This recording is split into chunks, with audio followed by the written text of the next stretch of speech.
쿠키뉴스 송금정 기자와 함께하는 훈훈한 경제입니다. 오늘도 쿠키뉴스 송금정 기자 나와 있습니다. 안녕하세요. 네, 안녕하세요. 한눈에 들어오는 금융과 경제권 소식 가장 발빠르게 전해드리는 훈훈한 경제 송금정 기자입니다. 네, 오늘이 2018년 첫 번째 시간인데요. 어떤 주제로 시작을 해볼까요? 네, 오늘은요. 새해 달라지는 경제 제도를 한번 짚어보고자 합니다. 네. 자, 2018년 경제 분야에서 궁금한 부분 있으시다면 이 시간 채널 집중해 주십시오. 자, 먼저 어떤 부분이 달라집니까? 네, 가장 큰 이슈는요. 아마 최저임금 인상이 아닐까 싶습니다. 지난해 7월 최저임금위원회는 올해 최저임금을 7,530원으로 확정했는데요. 최저임금은 지난해에 비해 16.4%가 올랐습니다. 바뀐 임금은요, 지난 1일부터 적용됐습니다. 네, 2018년도 이 최저임금을 전년에 비해서 꽤 많이 올렸는데 사실 그 전에는 이렇게 10%대 인상이 정말 쉽지가 않았잖아요. 어느 수준이었나요? 네, 올해 최저임금 인상률은요, 2007년 12.3%를 기록한 이후 최대치입니다. 이전에 김대중 노무현 정부에서 8.3%에서 16.6%를 기록했지만 이명박 정부 들어서는 2.8%에서 6.1%에 머물렀습니다. 또 전 정권인 박근혜 정부에서는요, 7에서 8%대를 보였고요. 그리고 올해 문재인 정부에서 아주 큰 폭으로 상승한 겁니다. 그렇군요. 뭐 아직은 이렇게 오른 최저임금이 실감나지 않으시겠지만 어쨌거나 내가 일한 정당한 대가를 받는 거니까요. 정확히 알아두시면 좋겠죠. 좀 더 구체적으로 알아볼까요? 2018년 최저임금을 기준으로 월 소정 근로시간을 일한다면 근로자는 그럼 얼마를 받게 되는 겁니까? 네, 주당 유급 주휴 8시간이 포함된 월 소정 근로시간 209시간입니다. 네. 즉 이제 근로기준법에 따른 한 달 평균 근로시간을 근무한다면 157만 3,770원을 받게 됩니다. 같은 조건으로 근무한다는 가정하에 2017년 최저임금으로 산정한 월급은요, 137만 3,130원입니다. 1년 사이 20만 640원이 오른 셈이죠. 네, 뭐 근로자 입장에서는 정말 희소식인데 사실 이 변동된 최저임금이 이미 1월 1일부터 적용이 됐습니다. 하지만 사업주가 이 변동된 최저임금을 보장해주지 않는 경우도 있을 거 아니에요. 그렇게 되면 근로자는 어떻게 해야 되는 겁니까? 네, 우선 권리구제를 신청할 수가 있습니다. 권리구제란 자신의 권리가 침해당했을 경우에 행정심판법에 의해서 구제받는 제도입니다. 고용노동부 홈페이지에 들어가면 이제 진정신고를 하면 되고요.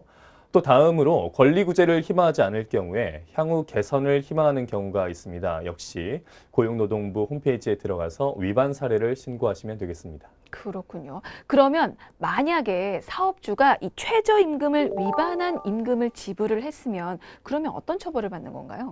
네, 사실 확인이 됐고 지급 권유를 듣지 않았다면 3년 이하 징역 또는 2천만 원 이하 벌금이 부과될 수 있습니다. 네, 사실 근로자 입장에서는 너무나 환영할 만한 일인데 사업주 입장에서는 부담으로 작용할 수도 있을 것 같습니다. 특히나 이 소상공인 입장에서는 더 힘들어질 수도 있을 텐데 그래서 올해부터 생겨난 제도가 또 있다고요? 네, 바로 일자리 안정자금입니다. 최저임금이 오르면서 이제 늘어난 인건비 부담을 줄여주기 위한 자금이라고 보시면 되겠는데요. 직원 수 30명 미만, 30명 미만인 영세기업은 근로자 1인당 월 최대 13만 원의 일자리 안정자금이 지원됩니다. 그렇군요. 아무래도 근로자를 위해서 오른 최저임금인 만큼 이 사업주를 돕기 위한 일자리 안정자금도 생겨난 거니까요. 꼭 챙기시면 좋을 것 같습니다. 자, 그리고 이번에는 세금 관련해서 또 알아볼게요. 올해는 여러 분야에서 세금 증가가 예정이 돼 있는데요. 그중에서 가장 이슈로 다뤄지고 있는 게 양도세입니다. 올해부터 양도세가 크게 오른다고요? 네, 올해부터 세율 중과 그리고 장기 보유 특별 공제 배제 등으로 양도세 부담이 커집니다. 1월 1일 이후 청약 조정 대상 지역 내에서 거래되는 분양권은 보유기간에 상관없이 양도세율이 50%가 적용이 되는데요. 양도 차익이 5천만 원이면 무려 2,500만 원이 세금으로 부과가 됩니다. 이게 이미 올해부터 시행이 된 세율이니까 꼭 확인을 해두시는 게 좋을 것 같은데요. 그러면 집을 여러 채 가지고 있으면 그 부담이 더 커지는 거겠네요? 네, 맞습니다. 다주택자의 양도세 부담도 커지는데요. 다주택자 중 2주택자는 4월 1일 이후 조정 대상 지역 내 주택을 양도할 경우에 10%, 그리고 3주택자 이상자는 20% 가산세율이 붙습니다. 양도세 기본세율이 6%에서 최고 40%임을 감안하면요. 3주택 이상자는 최대 60%까지 높은 세율이 적용되는 셈입니다. 네, 어마어마하군요. 이 다주택자의 경우는 올해 4월부터 양도세 인상이 예정돼 있으니까요. 매매와 그리고 자격 변경을 할 때 좀 참고해서 신중히 판단하시면 좋을 것 같습니다. 그리고 올해 건강보험료도 오른다고요. 네, 국민건강보험공단은요, 2018년 1월 1일부터 건강보험료율이 2.04% 인상된다고 공지했습니다. 따라서 직장가입자 보험료율은요, 6.12%에서 6.24%로 인상이 돼서 본인 부담 평균 보험료가 10만 276원에서 10만 2,242원으로 늘어납니다. 지역가입자 보험료 부과 점수당 금액은요, 179.6원에서 183.3원으로 상향 조정돼 세대당 평균 보험료는 8만 9,933원에서 9만 1,786원으로 오르게 됩니다. 네, 또 월급은 안 오르는데 세금만 더 오르네요. 근데 이제 이게 직장 가입자와 지역 가입자 모두에게 해당이 되니까요. 미리 꼭 확인을 해 두시고요. 그러면 장기 요양보험료도 인상이 됩니까?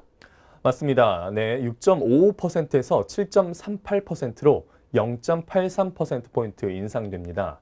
장기 유형 보험료는요, 2009년 4.78%에서 2010년 6.55%로 인상된 이후에 올해까지 7년째 동결됐지만 고령화에 따른 이제 수급자 증가 등을 고려해서 8년 만에 인상이 결정됐습니다. 네. 자, 아마도 이번 달부터는 달라진 건강보험료가 포함된 월급 명세서를 받아보시게 될 것 같은데, 올해부터 세금은 일반인들에게만 더 부담으로 작용하는 건 아닙니다. 종교인 과세 역시 예정돼 있죠. 네, 맞습니다. 종교인 과세가 유예되지 않고 당초 계획했었던 대로 1일부터 시행됐는데요. 하지만 시행 후 2년 동안은 지급 명세서 제출 불성실 가산세를 면제해 주기로 했습니다. 종교인 과세를 두고 논란이 참 많았는데 결국은 시행이 됐군요. 이 부분 좀 더 알아보고 갈게요. 그러니까 어떤 부분을 면제해 준다는 겁니까? 네, 원래대로라면 종교인 소득을 지급하는 종교단체는 지급일에 속하는 과세기간 다음 연도 3월 10일까지 관할 세무서에 지급 명세서를 제출해야 합니다. 네. 이를 어기면요, 최대 2%의 가산세를 내야 하는데요. 그런데 2019년 12월 31일까지 지급 명세서 제출 불성실 가산세를 면제해 주겠다는 겁니다. 그렇군요. 이번에 적용된 과세 대상은 종교 활동으로 돈을 받는 모든 사람들이 다 포함이 되는 겁니까? 네, 과세 대상의 경우 기존에는 비영리 법인 및 그 소속 단체 종교인으로 한정이 됐지만요. 이제 여기에 법인이 아닌 종교단체 소속 종교인도 포함시켰습니다. 이제 대상을 법인으로 제한하면요. 당초 종교인 과세 입법 취지인 조세 정의를 실현할 수 없다는 지적을 받았기 때문인데요. 네. 기재부는 종교활동비를 비과세 항목으로 하고 종교단체로 하여금 종교인 소득과 그 외 종교활동을 구분해 가정하도록 하는 보완 방안도 발표했습니다. 그렇군요. 자, 이렇게 2018년부터 시행되는 종교인 과세까지 살펴봤는데요. 여러모로 재산이 있는 사람들과 그리고 좀 더 많이 버는 사람들이 내는 세금이 더 올라간 것 같은데 반대로 또 대출은 분위기가 많이 좋지가 않죠. 네, 일단 자영업자 대출이 깐깐해집니다. 정부는 3월부터 소득 대비 대출 비율이라는 새로운 여신 심사 지표를 도입하는데요. 그건 자영업자의 대출 총액을 소득으로 나눈 비율로 대출 총액은 자영업자의 전 금융권 가계대출과 개인 사업자 대출을 합해 산출하게 됩니다. 그런데 이제 자영업자 소득은 영업이익을 기준으로 하는데요. 이제 근로소득 중 합산 가능한 소득이 있으면 더하는데요. 1억 원을 초과하는 신규 대출을 신청할 경우에 금융회사들이 그 부분을 평가해서 대출 가능 여부를 결정하도록 할 계획입니다. 네. 자영업자들 안 그래도 어려운데 대출의 문턱까지 더 높아질 수 있을 것 같아서 좀 걱정은 됩니다. 또 올해부터 대출 심사가 강화되는 경우가 있습니까? 네, 전체 자영업자 대출 중 부동산 임대업 대출 비중이 30%가량으로 가장 높습니다. 최근 부동산 경기 호황을 맞아서 우후죽순처럼 이제 임대사업자가 늘고 있는데요. 그 판단하에 부동산 임대사업자에 대한 대출 심사도 강화됩니다. 임대 사업자들의 대출은 얼마나 조정이 됩니까? 부동산 임대사업자에 대한 여신심사 기준인 임대업 이자 상환 비율이라는 이제 지표를 새로 도입하는데요. 네.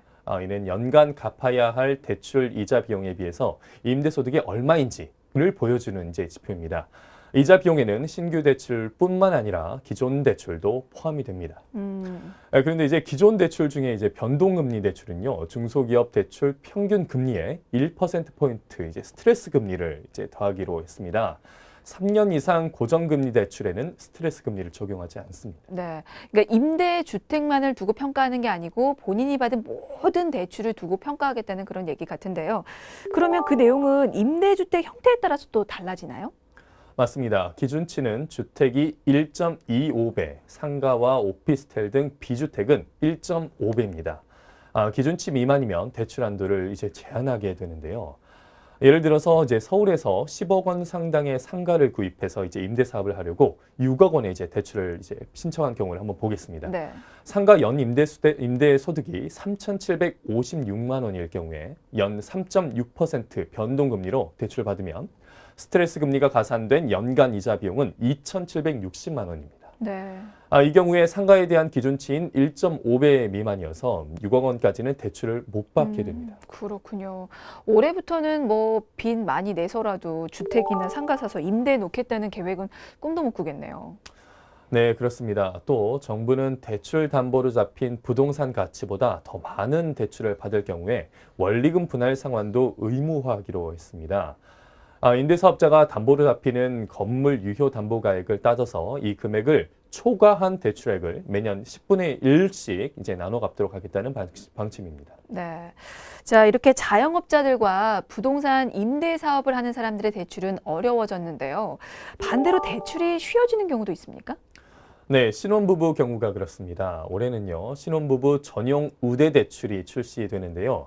혼인기간 5년 이내 또는 3개월 이내 결혼 예정자에 한해서 제공되는 것으로 이제 신혼부부 전용 구입 그리고 전세자금 대출은 금리를 최대 0.35%포인트 우대받을 수 있습니다. 네. 그 내용은 얼마 전에 국토교통부가 발표한 주거복지 로드맵을 통해서 나온 내용인 거죠? 네, 맞습니다. 생애 최초로 주택을 구입하는 신혼부부에게 기존 우대금리에 더해서 금리를 최대 0.35%포인트 더 낮춰주는 대출을 해주고 있는데요. 네. 전세자금 대출은 추가 우대금리가 최대 0.4%포인트가 되는 것으로 나와 있습니다. 네.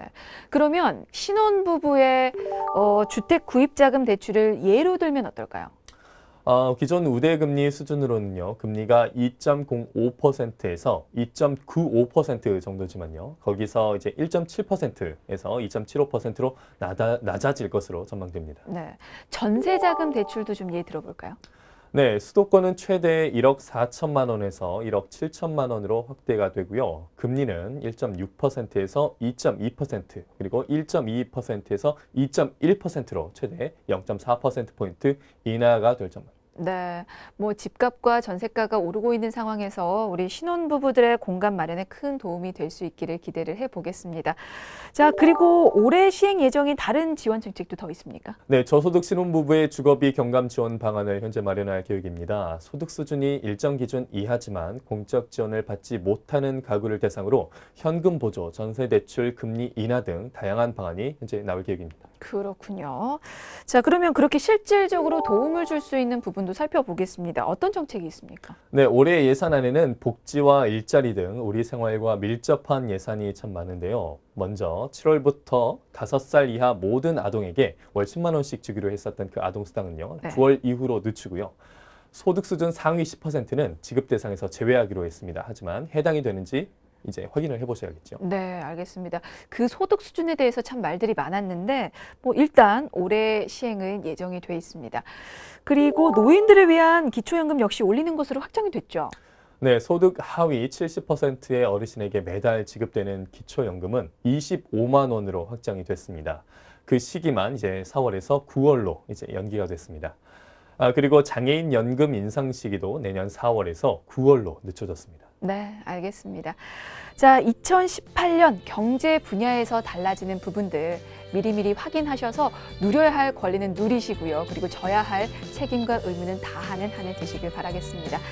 자, 훈훈한 경제도 2018년 한 해 동안 더 알찬 정보 준비해 드리도록 하겠습니다. 자, 지금까지 쿠키뉴스 송금정 기자였습니다. 고맙습니다. 고맙습니다.